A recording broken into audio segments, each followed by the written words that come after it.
Preparing for a finance manager at Iberdrola interview? You've reached Candy Mentor, and this video is for you. We'll walk through 20 key questions you're likely to face.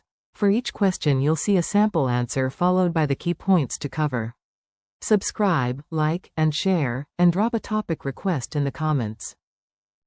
Question 1. Why do you want to join Iberdrola as a finance manager? Iberdrola appeals to me because it combines strong financial discipline with a meaningful role in the energy transition. Its portfolio of networks, renewables, and generation creates complex planning, funding, and risk management challenges. I would bring experience in budgeting, performance analysis, controls, and stakeholder management, while learning from a global organization operating across different regulatory environments. The role is attractive because finance can directly improve capital allocation, project returns, and decision quality rather than simply report historical results. While answering, connect Iberdrola's renewable energy leadership, international scale, long-term investment profile, and regulated business complexity with your finance experience, leadership style, and motivation to support disciplined growth and the energy transition. Question 2. How would you explain Iberdrola's business model to a senior finance stakeholder? Iberdrola earns returns from a diversified energy platform. Regulated networks generate relatively predictable revenues linked to approved asset bases and regulatory frameworks, while renewables and generation depend more on production, power prices, contracts, and operating performance. Customer activities add commercial and credit considerations. The model is capital-intensive, so finance must connect investment decisions with funding capacity, cost of capital, regulatory recovery, and long-term cash generation. That combination makes segment-level performance analysis especially important.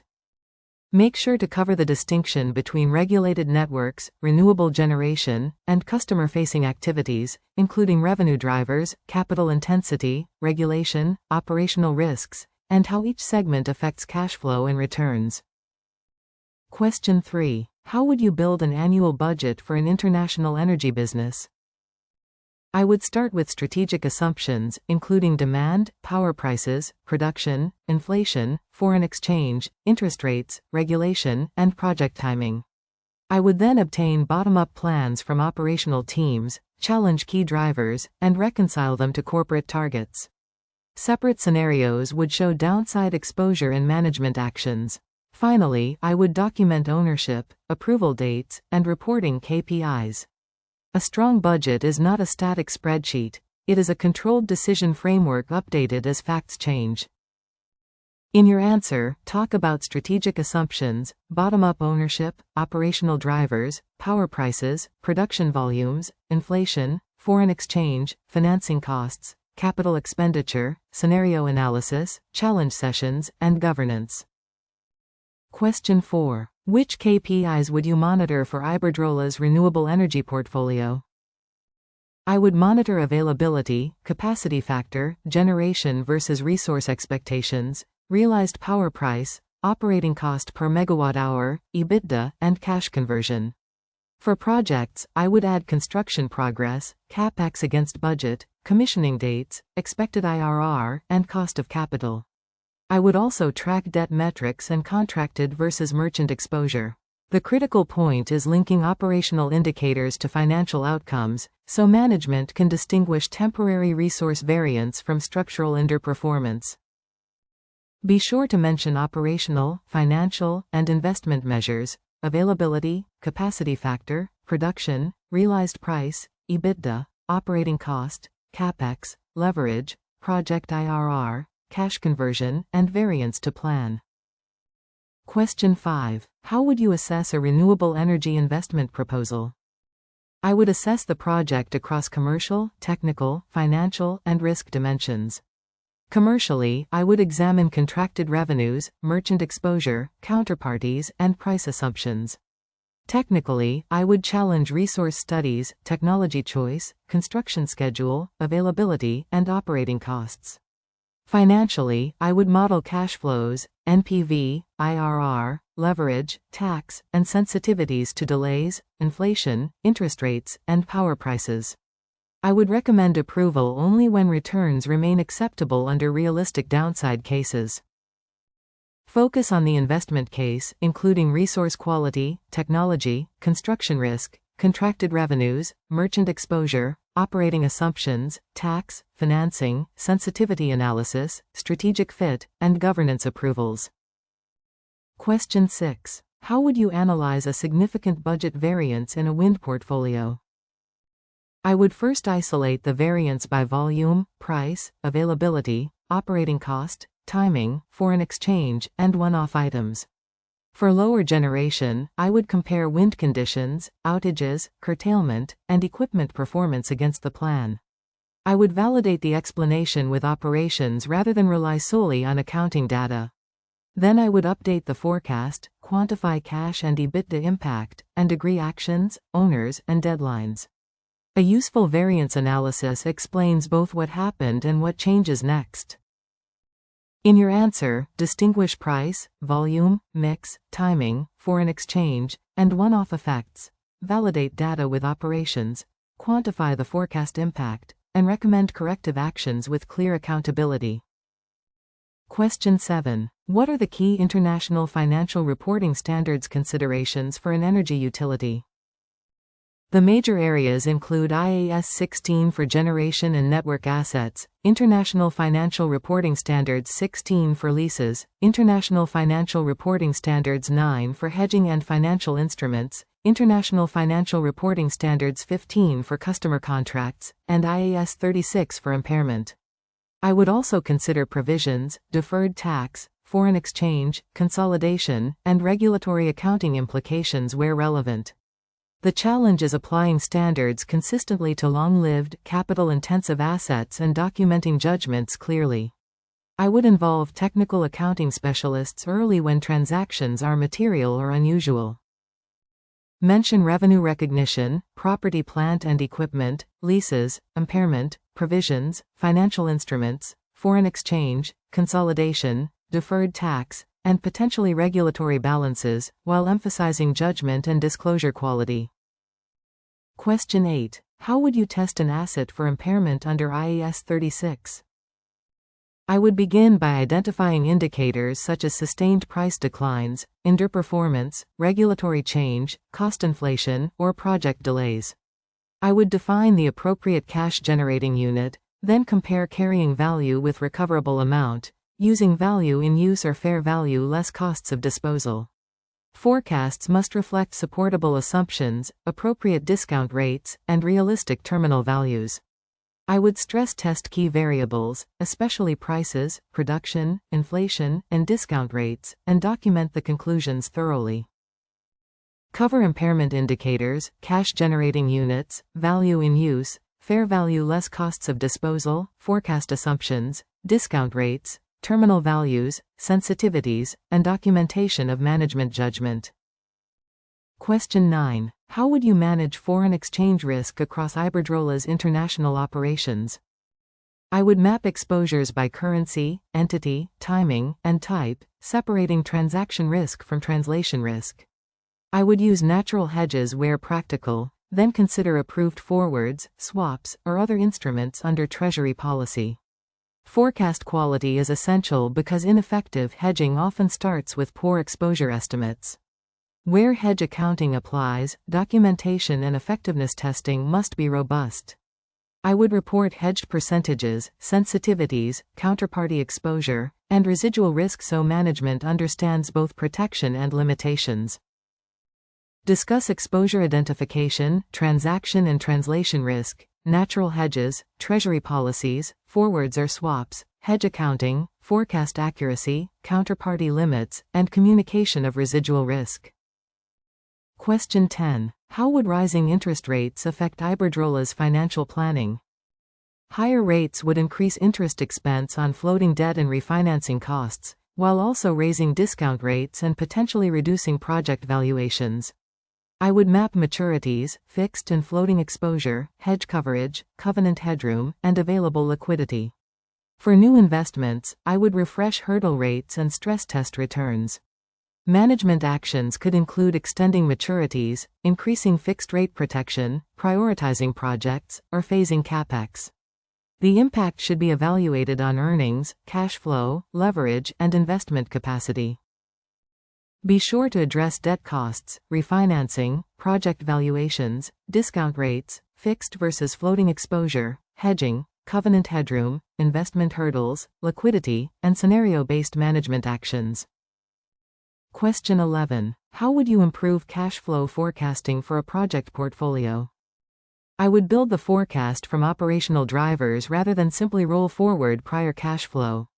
For each project, I would map procurement commitments, construction milestones, expected invoices, retention payments, commissioning, operating receipts, tax, financing, and contingency. I would use weekly short-term forecasting and monthly medium-term forecasting, with base, downside, and upside cases. Forecast accuracy should be measured retrospectively, with root cause analysis feeding improvements into assumptions, payment timing, and project governance. Focus on driver-based forecasting, milestone schedules, procurement commitments, payment terms, operating receipts, tax, financing flows, scenario ranges, variance feedback, and collaboration between finance, procurement, and project teams. Question 12. How would you evaluate working capital performance in an energy business? I would analyze receivables, payables, inventory, collateral, and contract-specific settlement patterns. For receivables, I would monitor billing accuracy, overdue balances, collection effectiveness, customer credit, and dispute resolution. For payables, I would review terms, approval bottlenecks, and whether payment timing aligns with contractual obligations. Inventory should reflect maintenance needs without excessive stock. I would track cash conversion and root causes by business unit, while protecting supplier relationships and operational reliability rather than pursuing unsustainable short-term savings. Mention receivables, payables, inventory, collateral, contract terms, billing accuracy, overdue debt, customer credit, supplier relationships, cash conversion, and the need to avoid damaging operational resilience. Question 13. Describe your approach to managing month-end close and financial reporting. I would establish a clear close calendar with owners, dependencies, materiality thresholds, and escalation points. Key controls would include bank and balance sheet reconciliations, accrual support, intercompany confirmation, asset additions, provisions, and analytical review. I would separate routine processing from judgmental items requiring senior review. After reporting, I would measure late submissions, recurring adjustments, and reconciliation breaks. Automation can reduce manual effort, but it must be supported by access controls, audit trails, and disciplined review. In your answer, cover close calendars, reconciliations, accruals, intercompany balances, review controls, materiality, automation, issue escalation, reporting deadlines, and continuous improvement of recurring bottlenecks. Question 14. How would you strengthen financial controls in a decentralized international organization? I would begin with a risk-based assessment of significant accounts, processes, systems, and jurisdictions. Controls should define ownership, approval thresholds, segregation of duties, evidence requirements, and escalation procedures. I would standardize the core framework while allowing documented local variations for legal or operational reasons. Regular testing, access reviews, issue tracking, and remediation deadlines would provide assurance. Training and practical communication are vital because controls work only when local teams understand their purpose and perform them consistently. Discuss risk assessment, standardized policies, segregation of duties, approval matrices, system access, evidence, local ownership, monitoring, remediation, training, and proportionality across different jurisdictions. Question 15. How would you explain a complex financial issue to non-finance executives? I would lead with the business consequence, not the accounting terminology. For example, I might explain that a forecast revision reduces expected cash generation because production is below plan, then quantify the amount, timing, and confidence level. I would separate verified facts from assumptions, show the main drivers, and present practical options with trade-offs. I would finish with a clear recommendation and decision request. Executives need concise insight, not a long reconciliation without implications. Make sure to describe the business impact first, use plain language, separate facts from assumptions, quantify the effect, present options, state your recommendation, and clarify the decision required. Question 16. Tell me about a time you challenged a senior stakeholder's financial assumption. In a prior planning cycle, a senior stakeholder assumed a major project would start contributing revenue on its original date despite permitting uncertainty. I built an evidence-based range using approval milestones, comparable projects, and contractor feedback. I presented the downside constructively, separating the strategic case from timing risk, and proposed a phased forecast. Management accepted the revised base case and retained an upside scenario. The experience reinforced that respectful challenge, supported by facts and alternatives, improves trust. Use a concise star. Question 17. How would you handle a project that is materially over budget and behind schedule? I would establish the facts quickly: approved budget, committed costs, remaining scope, estimate at completion, schedule slippage, cash profile, and contractual claims. I would separate design changes, procurement inflation, execution failure, and external factors, then quantify the impact on returns and funding. With project leadership, I would develop recovery options, including resequencing, renegotiation, scope changes, or pausing work. I would escalate through governance with a transparent recommendation, rather than allowing optimism to conceal deteriorating economics. Focus on fact-finding, committed costs, estimate at completion, schedule impact, root causes, contract claims, contingency, revised returns, governance escalation, and a clear recovery or stop decision. Question 18. How would you approach consolidation of international subsidiaries? I would define a consistent reporting package, accounting manual, close timetable, and review protocol for each subsidiary. The consolidation process would address foreign currency translation, intercompany eliminations, investment balances, acquisition accounting, non-controlling interests, and local-to-group adjustments. I would investigate unusual movements through analytical review rather than process entries mechanically. Clear ownership and system controls are essential, especially across jurisdictions. I would also maintain an issues log so recurring data or policy problems are resolved at source. Mention reporting packages, accounting policies, currency translation, intercompany elimination, purchase accounting, non-controlling interests, data quality, local regulation, deadlines, and review of unusual movements. Question 19. What would you do if you discovered a potentially material reporting error shortly before submission? I would verify the issue rapidly, quantify the accounting and reporting impact, and preserve the supporting evidence. I would immediately inform the financial controller and relevant senior stakeholders rather than attempting an unsupported workaround.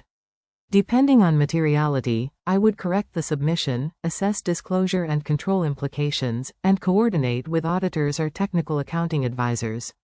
After the deadline, I would perform root cause analysis and remediation.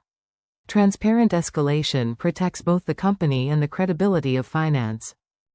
Be sure to cover verification, materiality, immediate escalation, containment, correction, disclosure implications, audit coordination, root cause analysis, and preserving an ethical, transparent control environment.